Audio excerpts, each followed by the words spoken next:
বিসমিল্লাহির রহমানির রহিম।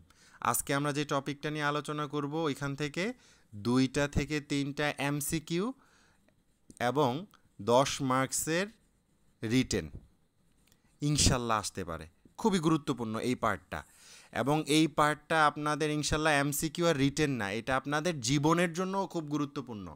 অর্থাৎ আপনি যদি আপনার জীবনে বড় লয়ার হইতে চান, আইন নিয়ে গবেষণা অথবা কাজ করতে চান, এই টপিকগুলো আপনাকে জানা লাগবে। এবং একেবারে বলেন আইনের স্টুডেন্ট হিসাবে এই টপিকগুলো জানা আপনাদের জন্য ফরজ। তো ওই টপিক আলোচনা করার আগে আমরা প্রথমে আলোচনা করব 90 ধারা সম্পর্কে। 90 ধারাটা কি? দেখেন, 90 ধারার সাথে একটা মিল আছে। 90 ধারার সাথে মিল হচ্ছে গিয়ে 30 বছর, ঠিক আছে? 30 বছরের পুরাতন দলিল সম্পর্কে। এখন আসেন, আপনারা এটা পড়ছেন, 30 বছরের পুরাতন দলিল সম্পর্কে আদালত কি অনুমান করবে? আমরা পড়ছি 1 নম্বরে আদালত করবে মে প্রিজিউম। আপনাদের মনে আছে কিনা, গত ক্লাসে আমি আপনাদেরকে একেবারে বিস্তারিতভাবে বলছিলাম মে প্রিজিউম। যেহেতু 30 বছরের পুরাতন দলিল মে প্রিজিউম, তাহলে অবশ্যই এটা প্রিজাম্পশন অফ ফ্যাক্ট, চোখ বন্ধ করে, দুর্বল, ঠিক আছে, দুর্বল ধারণা। আর যেহেতু প্রিজাম্পশন অফ ফ্যাক্ট, তার মানে এটা হচ্ছে দে রিভিউটেবল বা খণ্ডনযোগ্য। রিভিউটেবল বা ইংলিশ টার্মগুলো মুখস্থ করা লাগবে একেবারে। যেমন আপনারা এইবার জুডিশিয়ারির প্রশ্ন দেখবেন, ইংলিশ টার্মে কোশ্চেন করছে, এবং অ্যাডভোকেটশিপও তার ধারাবাহিকতা থাকবে। ইংলিশ টার্মগুলো যদি না জানেন, তাহলে আপনি অন্তত 10 থেকে 15 মার্কস অ্যান্সার করতে পারবেনই না, একেবারে পারবেনই না, ওই সুযোগই নাই। আরও বেশিও হইতে পারে, ইংলিশ টার্মগুলো সাথে সাথে জেনে ফেলতে হবে। তাহলে 30 বছরের পুরাতন দলিল সম্পর্কে আদালত মে প্রিজিউম করবে, আর এটা হচ্ছে প্রিজাম্পশন অফ ফ্যাক্ট, আর এটা হচ্ছে রিবিউটেবল বা খণ্ডনযোগ্য প্রিজাম্পশন। এটা এখন 90 ধারায় 2টা শর্ত আছে, লিখে ফেলেন, তাহলে বিষয়টা আরও সহজ হবে। 90 ধারায় 2টি শর্ত আছে, লিখেন। 90 ধারায় 2টি শর্ত আছে। 1 নাম্বার শর্তটা হচ্ছে এটা 30 বছরের পুরাতন দলিল হওয়া লাগবে। 30 বছরের পুরাতন দলিল হওয়া লাগবে। দেখেন, 1 নাম্বার শর্তটা হচ্ছে 30 বছরের পুরাতন দলিল হওয়া লাগবে। 2 নাম্বার শর্তটা হচ্ছে সঠিক ব্যক্তির হেফাজত থেকে। ধরেন একটা দলিলের মালিক হচ্ছে আমি আশরাফুদ্দিন, দলিলের মালিক। এখন এই দলিলটা উপস্থাপন করছে, মনে করেন হচ্ছে গিয়ে জেসমিন আরা সুইটি, তার মানে না, এই দলিলটা বিবেচনা করা হবে না। এই দলিলটার মালিক যেহেতু আশরাফুদ্দিন, এই দলিল 30 বছরের পুরাতন দলিলটা উপস্থাপন করা লাগবে আশরাফুদ্দিনের কাছ থেকেই। তার মানে সঠিক ব্যক্তির হেফাজত থেকে, মানে যার কাছ থেকে এই দলিলটা থাকার কথা ছিল, তার কাছ থেকেই আদালতে এটা প্রডিউস করা লাগবে। তার মানে 90 ধারায়, আমি আবার বলতেছি, মনোযোগ দিয়ে খেয়াল করেন, একেবারে মুখস্থ করে ফেলেন। 90 ধারায় 2টি শর্ত পূরণ করা লাগবে। 1 নাম্বারটা হচ্ছে দলিলটা অবশ্যই 30 বছরের পুরাতন দলিল হওয়া লাগবে, আর 2 নাম্বার শর্তটা হচ্ছে এটা সঠিক ব্যক্তির হেফাজত থেকে উপস্থাপিত হওয়া লাগবে। সঠিক ব্যক্তি অর্থাৎ যার হেফাজতে, যার কাছে এই দলিল থাকার কথা ছিল, এই দলিলটা ওই ব্যক্তি আদালতে উপস্থাপন করতে হবে। অন্য ভিন্ন কোনো ব্যক্তি যদি উপস্থাপন করে, তাহলে আদালত এই 30 বছরের দলিল সম্পর্কে কোনো অনুমান করবে না। তাহলে 90 ধারা, আমি আবার বলতেছি, একেবারে মুখস্থ করে ফেলেন। 90 ধারায় শর্ত হচ্ছে 2টা। 1 নাম্বার শর্তটা হচ্ছে অবশ্যই এটা 30 বছরের পুরাতন দলিল হওয়া লাগবে, আর 2 নাম্বারটা হচ্ছে সঠিক ব্যক্তির হেফাজত থেকে এটা আদালতে উপস্থাপিত হওয়া লাগবে। শেষ। এখন আসেন, এই ধারার সাথে একটা নতুন একটা পার্ট সংযোজন হয়েছে। সেটা কি? যেহেতু সংশোধিত আইন 90-এর কতে, এটা আপনাদের পরীক্ষার জন্য গুরুত্বপূর্ণ, এটাও গুরুত্বপূর্ণ। 90-এর কতে বলা আছে 5 বছরের পুরাতন ডিজিটাল রেকর্ড। 5 বছরের পুরাতন ডিজিটাল রেকর্ড। তাহলে আপনাদের একটা প্রশ্ন আসতে পারে যে কত বছরের পুরাতন ডিজিটাল রেকর্ড সম্পর্কে আদালত মে প্রিজিউম করবে? তাহলে উত্তরটা হচ্ছে 5 বছর। এটা আপনাদের এমসিকিউ পরীক্ষার জন্য খুবই গুরুত্বপূর্ণ, বিশেষ করে 2024 সালের জন্য এটা খুবই গুরুত্বপূর্ণ। 90-এর কটা, আমি আবার সবগুলো আইন পড়ানোর পরে অ্যামেন্ডমেন্ট পার্টে কি আলাদা আলাদাভাবে আমি অ্যামেন্ডমেন্ট পার্টটা একেবারে স্পষ্টভাবে মুখস্থ করাই দেবো ইনশাল্লাহ। আপনাদের অ্যামেন্ডমেন্ট পার্টটা আমি আলাদাভাবে পড়াইতে চাচ্ছি। কেন? কারণ আমার যেন এটা মানে আমি একসাথেও পড়াবো, আবার আলাদাভাবে এগুলা বিস্তারিত আলোচনা করে পড়াবো, যেন একেবারে মুখস্থ হয়ে যায়। কারণ অ্যামেন্ডমেন্ট পার্ট বর্তমানে বর্তমানে বলতে 2024 সালে আপনাদের অনেকগুলো প্রশ্ন আসতে পারে অ্যামেন্ডমেন্ট পার্ট থেকে। এই কারণে আলাদাভাবে আমি আপনাদেরকে অ্যামেন্ডমেন্ট পার্টটা পড়াবো। এখন শুধু আপনাদেরকে দেখাই দিচ্ছি যে অ্যামেন্ডমেন্ট পার্টটা কী হয়েছে, সংশোধনটা কী হয়েছে। তাহলে 5 বছরের পুরাতন ডিজিটাল রেকর্ড সম্পর্কে আদালত মে প্রিজিউম করবে। 5 বছরের পুরাতন ডিজিটাল রেকর্ড সম্পর্কে আদালত মে প্রিজিউম করবে। যেহেতু এটা মে প্রিজিউম, তার মানে এটা হচ্ছে প্রিজাম্পশন অফ ফ্যাক্ট, আর এটা হচ্ছে রিভিউটেবল প্রিজাম্পশন। একেবারে মুখস্থ হয়ে যাওয়ার কথা আপনাদের এই বিষয়গুলো। তাহলে এই জিনিসগুলো আমাদের ক্লিয়ার। এখন আসেন আপনাদেরকে 92 ধারা এদিক দিয়ে আর একটা লাস্ট একটা ধারা পড়াবো। এই ধারাটা খুবই গুরুত্বপূর্ণ। ধারার আগে উদাহরণটা বলবো আপনাদের। উদাহরণটা খুবই গুরুত্বপূর্ণ, উদাহরণটা বুঝবেন। উদাহরণটা খুবই ইন্টারেস্টিং। ধরেন মনে করেন আমি একটা একেবারে বাস্তব জীবনের একটা উদাহরণ দেই। মনে করেন আক্তার সাহেবের সাথে আমি আশরাফুদ্দিনের একটা চুক্তি হয়েছে, ঠিক আছে? আমাদের মধ্যে কি হয়েছে, একটা দলিল হয়েছে, চুক্তি হয়েছে এবং একটা দলিল হয়েছে।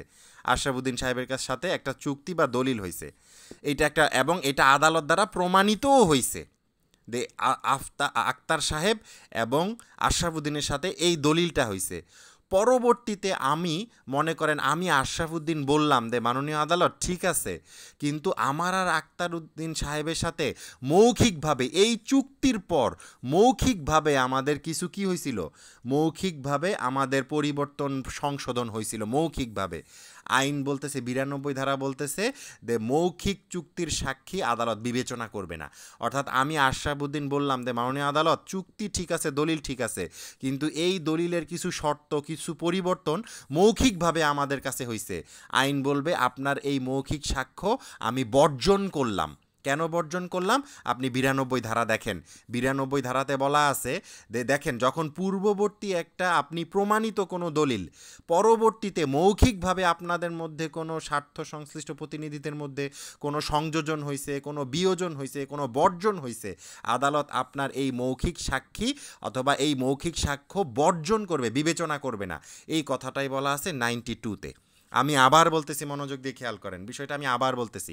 সেটা হচ্ছে ধরেন দলিল আকারে আপনার কাছে একটা চুক্তি লিপিবদ্ধ হয়েছে দলিল আকারে, এবং এটা আদালতে প্রমাণিত হয়েছে। যেমন ধরেন আমি আরেকটা উদাহরণ দেই। মনে করেন আমি আশরাফুদ্দিনের সাথে সজীব সাহেবের একটা চুক্তি হয়েছে, দলিল হয়েছে, এবং এই দলিলটা প্রমাণিত। পরবর্তীতে আমি সজীব সাহেবের সাথে মৌখিকভাবে দলিলের কিছু বাড়াইছি, কমাইছি, কিছু শর্ত নতুনভাবে সংযোজন করছি মৌখিকভাবে। আইন বলতেছে আপনার এই মৌখিক সাক্ষীর কোনো ভিত্তি নাই। এখন আসেন আমি চুক্তির সম্পর্কে, এই আইনগুলো তো 1872 সালের আইন, ঠিক না? এই যে এই ধারাগুলো যে দেখতেছেন এগুলো 1872 সালের ধারা।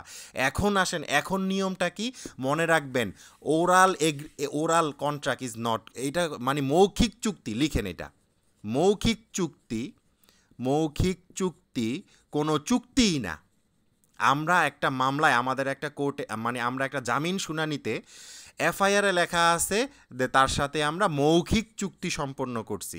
পরবর্তীতে আমরা আদালতকে দেখাইছি, মাননীয় আদালত দেখেন এফআইআরের এই পার্টটা, সে বলতেছে মৌখিক চুক্তি করছে। আদৌ আইনে মৌখিক চুক্তির মনে রাখবেন কোনো ভিত্তি নাই। এবং আপনারা একটা এলিমেন্টসও পড়বেন কন্ট্রাক্টের মধ্যে, কন্ট্রাক্ট বা চুক্তি মাস্ট বি রিটেন, অবশ্যই লিখিত হইতে হবে। এটা হচ্ছে চুক্তির একটা গুরুত্বপূর্ণ এবং অত্যাবশ্যকীয় এলিমেন্টস বা উপাদান। তাহলে 92 ধারাটা কি বলা আছে? মৌখিক চুক্তির সাক্ষ্য বর্জন করা হবে। তাহলে আপনাদের এখন এমসিকিউ পরীক্ষায় আসতে পারে, আপনাদের পরীক্ষা কি আসতে পারে, এমসিকিউ কিভাবে আসতে পারে দেখেন। এমসিকিউ আসতে পারে মৌখিক চুক্তির সাক্ষ্য বর্জন করা হবে কোন ধারায় বলা আছে। তাহলে মৌখিক চুক্তির সাক্ষ্য বর্জন করা হবে 92 ধারায় বলা আছে। আমি আবার বলতেছি, এটা আপনাদের পরীক্ষার জন্য গুরুত্বপূর্ণ। মৌখিক চুক্তির সাক্ষী বর্জন করা হবে কোন ধারায় বলা আছে? মৌখিক চুক্তির সাক্ষী বর্জন করা হবে 92 ধারায় বলা আছে। অথবা এইভাবেও প্রশ্ন আসতে পারে যে কোনো একটা চুক্তি প্রমাণিত হয়েছে, পরবর্তীতে মৌখিকভাবে এই চুক্তিতে নতুন কিছু সংযোজন হয়েছে, এই মৌখিক সাক্ষ্যের ফলাফল কি?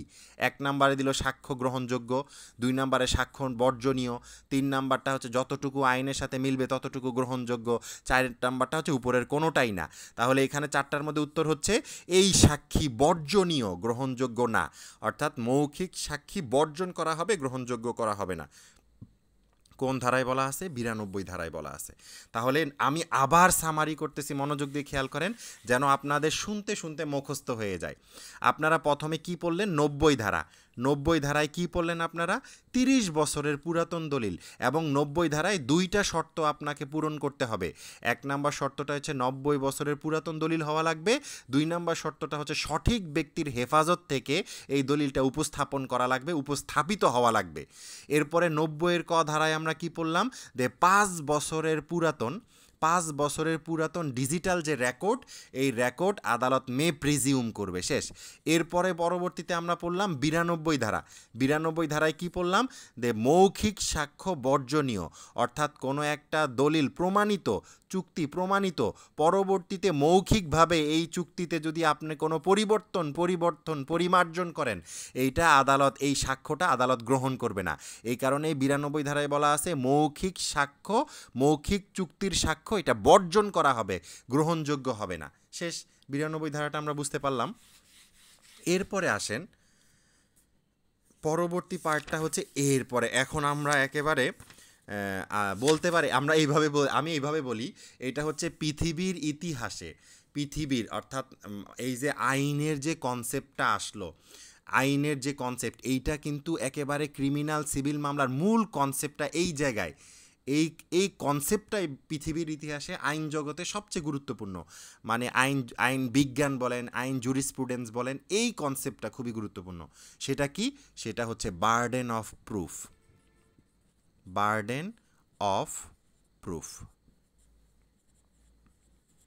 এই বার্ডেন অফ প্রুফের আগে এটার থেকে আরও বেশি গুরুত্বপূর্ণ কোনটা? এটা লিখেন আগে, standard of proof.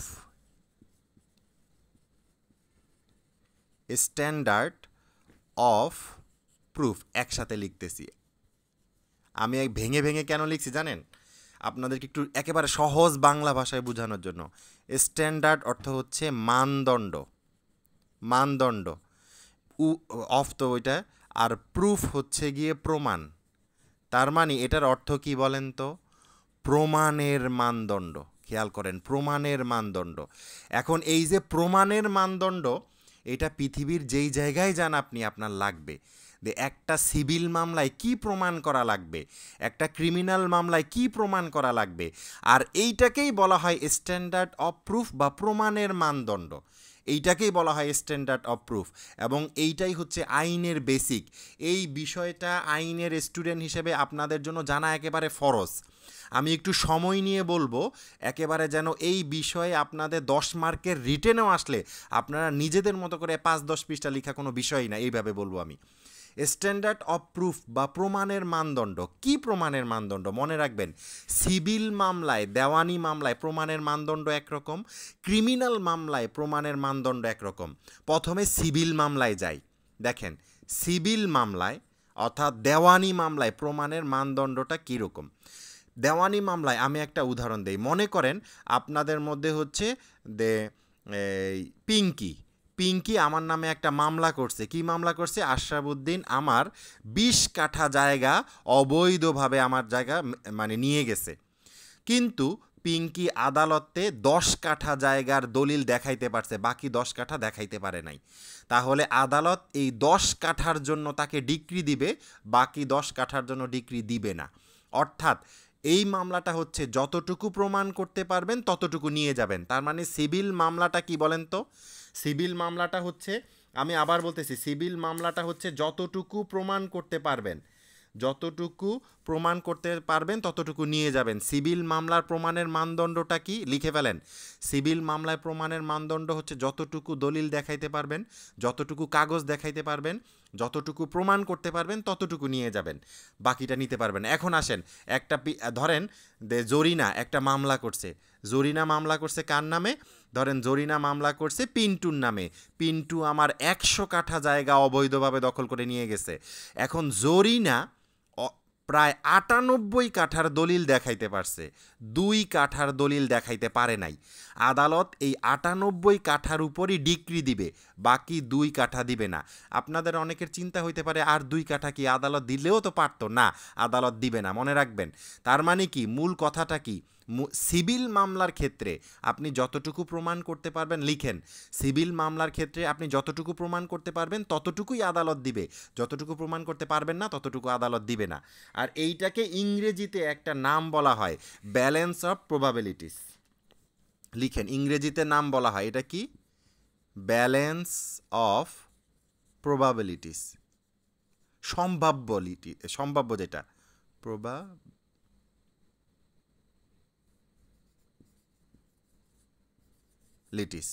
TIES, balance of probabilities. আচ্ছা, তাহলে সিভিল মামলায় কি হয় বলেন তো? সিভিল মামলা হচ্ছে গিয়ে ব্যালেন্স অফ প্রবাবিলিটিস, মানে হচ্ছে সম্ভাব্য, যতটুকু প্রমাণ করতে পারবেন ততটুকু নিয়ে যাবেন, যতটুকু প্রমাণ করতে পারবেন না ততটুকু আপনি পাবেন না, ঠিক আছে? বা সম্ভাব্যর ভারসাম্যতা করে, মানে মানদণ্ডটা হচ্ছে যতটুকু সম্ভব, আপনি যতটুকু প্রমাণ করতে পারছেন ভারসাম্য করে। এখানে সিভিল মামলায় ভারসাম্য করে। ভারসাম্যটা কি? ভারসাম্যটা হচ্ছে যতটুকু প্রমাণ করতে পারবেন ততটুকু, সম্ভাব্যর ভারসাম্যতা, বাংলাটা একটু কঠিন, সম্ভাব্যর ভারসাম্যতা, প্রবাবিলিটিস,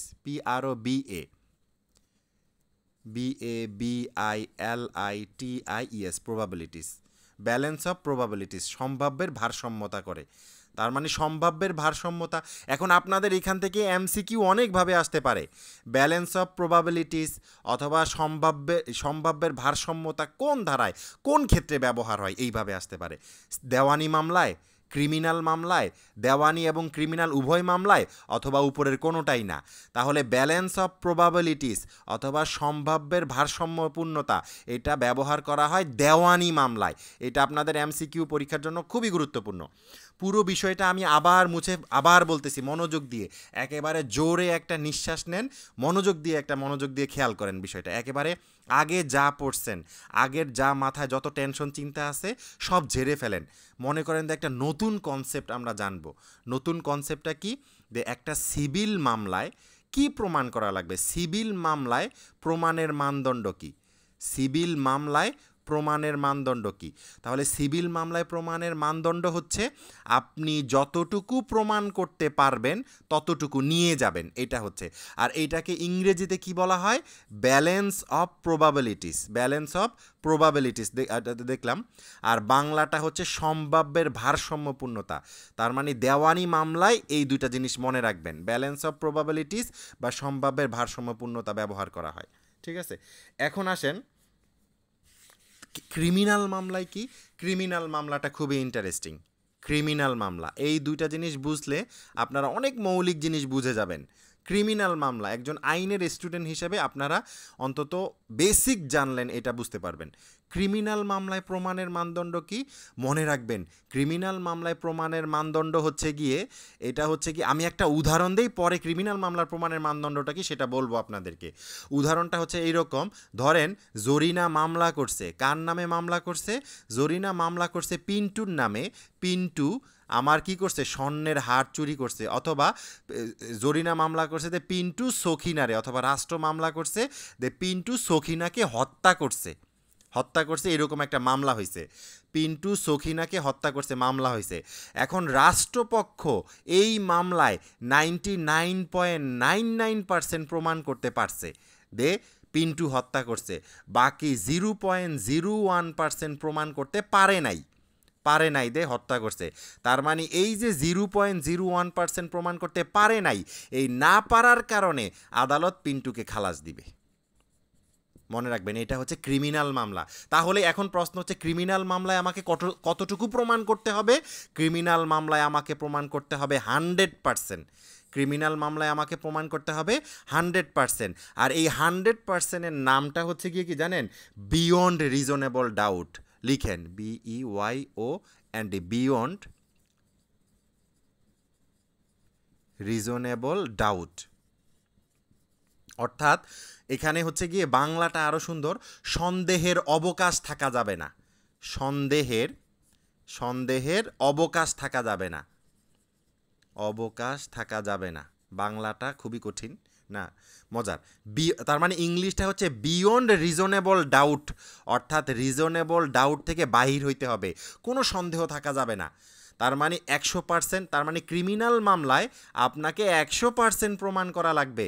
আর যখন আপনি একটা মামলা 100% প্রমাণ করতে পারবেন, তখনই বলা হবে এই মামলাটা আপনি বিয়ন্ড রিজনেবল ডাউট প্রমাণ করতে পারছেন। কিন্তু আপনি একটা মামলায় 99.99%, চিন্তা করেন, 0.01% প্রমাণ করতে পারেন নাই, কি এমন সমস্যা হয়েছে? কিন্তু আইন বলতেছে যে 0.01% প্রমাণ করতে পারেন নাই মানে আদালত আপনাকে রায় দিবে না। এখন আসেন কেন এটা হয় জানেন? আপনাদেরকে এখন মূল কথাটা বলি। হার্ভার্ড ইউনিভার্সিটির একটা গবেষণা লব্ধ, স্যার আমাদেরকে বলছিল, হার্ভার্ড ইউনিভার্সিটির গবেষণা, এটা হচ্ছে 2004 থেকে মেবি 2012 সাল। হার্ভার্ড ইউনিভার্সিটি গবেষণা করে দেখে ইউএসএতে অর্থাৎ আমেরিকাতে এই সালের মধ্যে 4.15% মানুষ ইনোসেন্ট ব্যক্তি যাদেরকে আদালত মৃত্যুদণ্ড দিয়ে তাদেরকে মেরে ফেলছে। অর্থাৎ আমেরিকার মতো দেশে এই কয়েক বছরের মধ্যে 4.15% সংখ্যা কিন্তু অনেক বেশি, এটা অনেক বেশি সংখ্যক এই পরিমাণ মানুষকে হত্যা করা হয়েছে যারা আদৌ কোনো দোষ করে নাই, তাদেরকে মৃত্যুদণ্ডের মতো অপরাধে তাদেরকে একেবারে মানে শাস্তি দেওয়া হয়েছে। খেয়াল করেন, তার মানে এইটা কেন হয়? এটা একটা কনসেপ্ট আছে, কনসেপ্টটা হচ্ছে এইরকম যে 10 জন অপরাধী ছাড়া পাক, লেখেন 10 জন অপরাধী ছাড়া পাক, কিন্তু একজন নিরপরাধী শাস্তি না পাক। এটা এটা আইনের এটা অনেক বেশি দুর্বলতা মনে করা হয় যখন একজন নিরপরাধী শাস্তি পায়, বুঝছেন কিনা? 10 জন অপরাধী ছাড়া পাক সমস্যা নাই, কিন্তু একজন, যদিও এই কনসেপ্ট এখন নাই, একজন নিরপরাধী যদি সাজা পায়, এটা বলা হবে যে আইনের অনেক বড় একটা দুর্বলতা। এই কারণেই আইন মূলত, এই কারণে আপনি যখন ক্রিমিনাল মামলায় যখন আপনি 99.99% প্রমাণ করতে পারলেন, 1% কেন পারলেন না? এই কারণেই আদালত আসামিকে খালাস দিবে, মনে রাখবেন। তার মানে ক্রিমিনাল মামলায় বিয়ন্ড রিজনেবল ডাউটটা কি? ক্রিমিনাল মামলা বিয়ন্ড রিজনেবল ডাউট, এটার অর্থ হচ্ছে আপনাকে একটা ক্রিমিনাল মামলা 100তে 100%ই প্রমাণ করা লাগবে। যদি প্রমাণ করতে না পারেন তাহলে আদালত আসামিকে খালাস দিবে। অর্থাৎ এখন এখানে একটা কথা আছে, ইন্টারেস্টিং একটা কথা আছে, এই ওয়ার্ডটা আপনারা রিটেন পরীক্ষার্থী যারা আছেন তারা কাজে লাগাইতে পারবেন। লিখেন, এখানে হচ্ছে benefit of doubt goes to accused.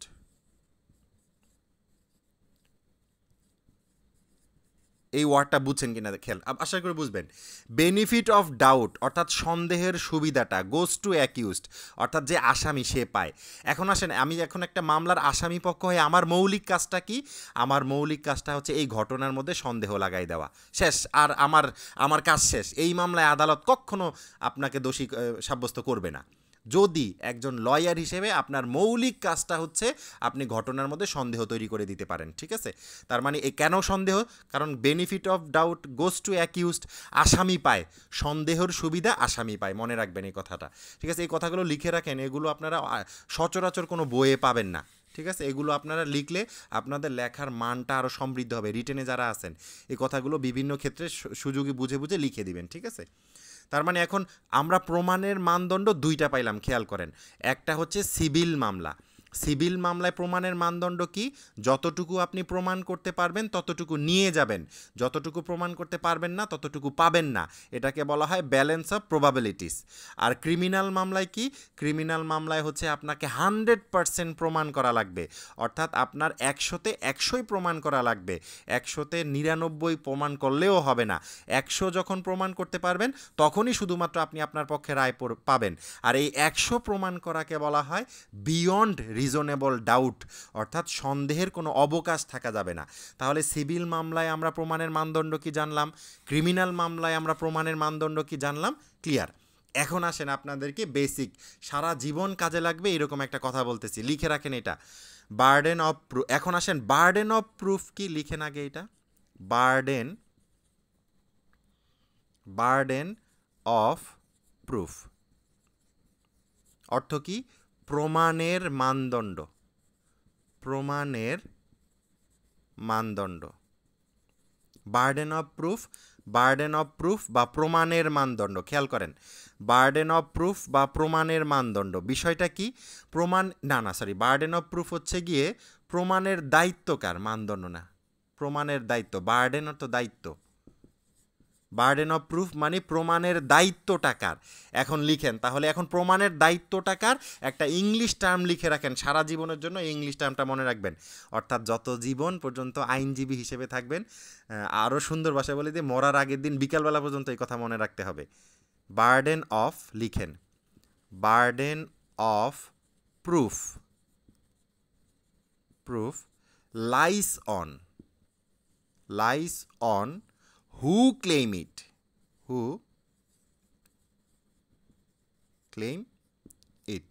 এটা বাংলাটা আগে বুঝতে হবে। খেয়াল করেন, বার্ডেন অফ প্রুফ প্রমাণের দায়িত্ব, লাইস মানে বর্তায়, তার লাইস তো এই যে মানে তার উপর বর্তায়, অন হু ক্লেইম ইট যে দাবি করে। তাহলে বাংলাটা লিখেন প্রমাণের দায়িত্ব তার উপর বর্তায় যে দাবি করে। একেবারে সহজ কথা, প্রমাণের দায়িত্ব তার উপর বর্তায় যে দাবি করে। মনে করেন জরিনা দাবি করলো যে আশরাফুদ্দিন সাহেব আমার স্বর্ণের হার চুরি করছে, তাহলে প্রমাণ করার দায়িত্ব জরিনার। আসেন, পিন্টু দাবি করলো যে আশরাফুদ্দিন সাহেব আমার 5 কাঠা জায়গা নিয়ে গেছে, প্রমাণের দায়িত্ব পিন্টু সাহেবের। তার মানে কি বলেন তো? মনে রাখবেন, burden of proof lies on who claim it যে দাবি করে। আমি আবার বলতেছি, মনোযোগ দিয়ে খেয়াল করেন, burden of proof lies on প্রমাণের দায়িত্ব তার উপর বর্তায়, হু ক্লেইম ইট যে দাবি করে। ক্লিয়ার বিষয়টা? তাহলে এই যে এই কথাটাই বলা আছে 101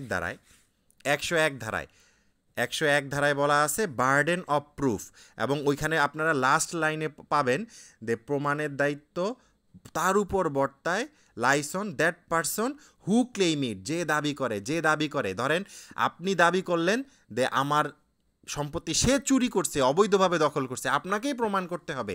এই কারণে ক্রিমিনাল মামলায় রাষ্ট্র যখন, ধরেন একটা ক্রিমিনাল মামলা হইল, রাষ্ট্র মামলা করলো জরিনা অপরাধী, তাহলে রাষ্ট্রকেই প্রমাণ করা লাগবে জরিনা অপরাধী। ঠিক আছে? তার মানে একটা মামলায় যখন আপনি দাবি করেন, অথবা সিআর মামলায় যখন আপনি একটা কমপ্লেইন করলেন, আপনাকেই প্রমাণ করা লাগবে, বাদীকেই প্রমাণ করা লাগবে যে আসামি সে একজন অপরাধী। প্রমাণ সব আপনার কাছ থেকেই যাবে। ঠিক আছে? আপনাকেই এটা প্রমাণ করতে হবে। 101 ধারাটা খুব সহজে আমরা বুঝতে পারলাম যে প্রমাণের দায়িত্ব, burden of proof lies on who claim it, অর্থাৎ প্রমাণের দায়িত্ব তার উপর বর্তায় যে দাবি করে।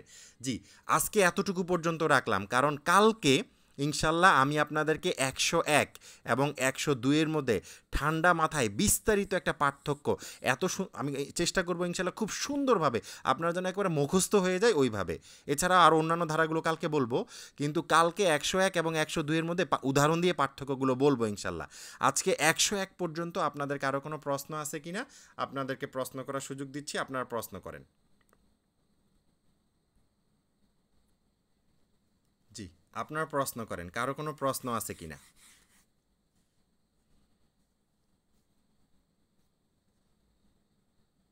একই সময় প্রতিদিন ক্লাস, সব সময় মনে রাখবেন, ক্লাস প্রতিদিন, সপ্তাহে প্রতিদিন। আপনারা যারা নতুন জয়েন করছেন অথবা অনেকে আছে যারা রেকর্ডিং দেখবেন, ক্লাস প্রতিদিন হবে রাত 9টা থেকে। মনে রাখবেন, রাত 9টা থেকে। আর ক্লাস হবে না শুধু মঙ্গলবার, কিন্তু কোনো কারণে যদি আমি কোনো একদিন ক্লাস মিস করি, যেমন এই সপ্তাহে আমি শনিবার মেবি ক্লাস মিস করছিলাম, আমি বলে দিছিলাম দেখ এই শনিবারের ক্লাসটা মঙ্গলবারে হবে, আমি কাভার করে দেওয়ার চেষ্টা করবো ইনশাল্লাহ। ঠিক আছে? এইটাই। এছাড়া অন্যান্য সকল দিন ক্লাস হবে রাত 9টায়। এখন আসেন, কোনো কারণে যদি ক্লাস আগায় নেওয়া লাগে অথবা পিছানো লাগে, এটা আমি নোটিশে আপনাদের গ্রুপে নোটিশ আকারে বলে দিব। ঠিক আছে? জি বলেন, কারো কোনো প্রশ্ন থাকলে করতে পারেন। স্যার আগামী কালকে ক্লাস হবে কিনা স্যার? কোনো জি জি ইনশাআল্লাহ হবে, অবশ্যই রাত 9টা বাজে হবে। রাত 9টা বাজে হবে। আর আরেকটা হচ্ছে গিয়ে বিকাল বেলার ক্লাসটা হবে কিনা আমি এটা জানাবো, বিকাল বেলার ক্লাসটা হবে কিনা জানাবো। ঠিক আছে? রাত 9টাটা শিওর হবে। জি, আর কারো কোনো প্রশ্ন? Thank you sir. জি, কারো কোনো? ওয়ালাইকুম আসসালাম। জি একটা প্রশ্ন ছিল যে একটা দলিল 30 থেকে 40 বছরের পুরাতন, কিন্তু যদি কেউ মানে হঠাৎ করে একটা আমুক্তনামা দাঁড় করালো কিছু বছর পরে, তাহলে এখন কি পুরাতন দলিলটার কার্যকারিতা থাকবে না ওই আমুক্তনামা যে দলিলটা করলো ওইটার কার্যকারিতা হবে? এই বর্তমান আমুক্তারনামাটা কিসের? আমুক্তারনামাটা কিসের? আমুক্তনামাটা যে ওই জমিটার উপরেই, 30 বছরের যে পুরাতন দলিল যে জমিটা ওই জমিটার উপরেই। আচ্ছা, ওই জমিটার উপরে না?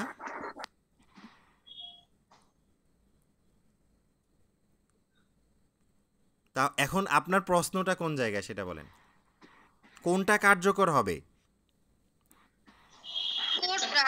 কোনটা বিবেচনা করবে? সেই 30 বছরের পুরাতন দলিলটা করবে দিবে না নতুন? এখন আসেন দুইটা বিষয় আমুক্তারনামা, দুইটা বিষয়। খুব ইন্টারেস্টিং একটা প্রশ্ন করছেন। আমুক্তারনামা সম্পর্কে আদালত কি অনুমান করবে? শ্যাল প্রিজিউম, ঠিক আছে? অবশ্যই ধরে নিবে আমুক্তারনামা। আর 30 বছরের পুরাতন দলিল সম্পর্কে আদালত কি করবে? মে প্রিজিউম করবে। আদালত ধরেও নিতে পারে, নাও নিতে পারে। এবার উত্তরটা তো আপনি পেয়ে গেলেন যে অবশ্যই আমুক্তারনামাটা প্রাধান্য পাবে ওই 30 বছরের দলিলের উপর। ক্লিয়ার? পাওয়ার অফ অ্যাটর্নিটা প্রাধান্য পাবে। হ্যাঁ, পাওয়ার অফ অ্যাটর্নি। কারণ কি বলেন তো? আপনার 84 নাকি 85 ধারায় পড়ছেন না যে পাওয়ার অফ অ্যাটর্নি বিবেচনা করা, এটা হচ্ছে গিয়ে শ্যাল প্রিজিউম। আদালত অবশ্যই ধরে নিবে। আর এই 30 বছরের পুরানটা হচ্ছে মে প্রিজিউম এবং প্রিজাম্পশন অফ ফ্যাক্ট এটা, বুঝছেন কি না? তার মানে এই আমুক্তারনামা আদালত বিবেচনা করবে। এটা তো স্যার লিখিয়ে দিচ্ছে তার নামে। জি স্যার একটু বলতে পারি? জি বলেন।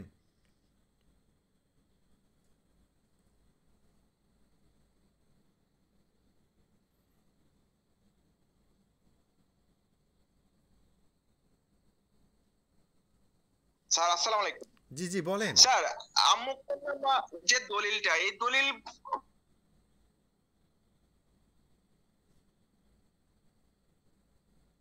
বারবার কেটে যাচ্ছে কেন?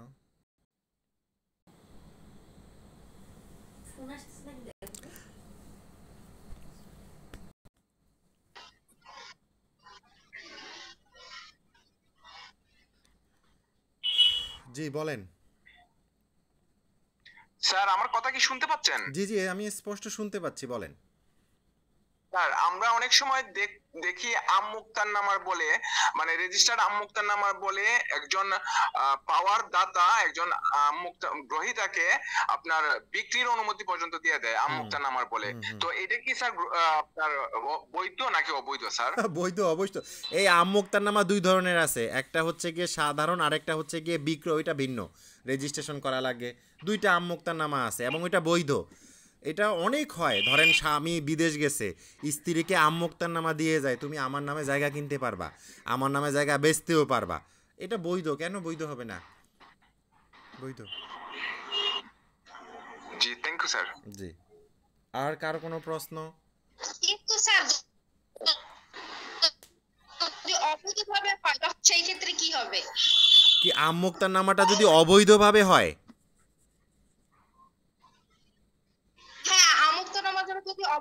আপনি তো বলে দিছেন সমাধানটা, তো আপনি বলে দিছেন অবৈধভাবে হইলো, তাহলে অবৈধ হবে এটা। আপনি আয়সা যদি প্রমাণ করতে পারেন এটা অবৈধ, তাহলে জালিয়াতির মামলা খাবে সে। মাননীয় আদালত, সে অবৈধভাবে ভুয়া আমুক্তারনামা তৈরি করে আমার জমি বিক্রয় করে দিছে, এবার সে জালিয়াতির মামলা খাবে। স্যার এই বিষয়ে স্যার আমার একটা প্রশ্ন ছিল। জি বলেন। প্রশ্নটা হচ্ছে যে আমি একজনের কাছ থেকে একটা জমি কিনছি, ঠিক আছে? উনি যার কাছ থেকে জমি কিনছিল, এখন মানে মূল যে মালিক উনি এসে এখন দাবি করতেছে যে উনার হচ্ছে জমিটা হচ্ছে হাজবেন্ডের নামে এবং ওয়াইফের নামে। হাজবেন্ড ওয়াইফের জাল নকল করে বিক্রি করে দিছে, জাল মানে কি বলে সাইন নকল করে বা টিপসই নকল করে। এখন তারা আমার নামে মামলা করছে, মাঝখানে যে যিনি কিনছিলেন উনার নামে না করে মামলা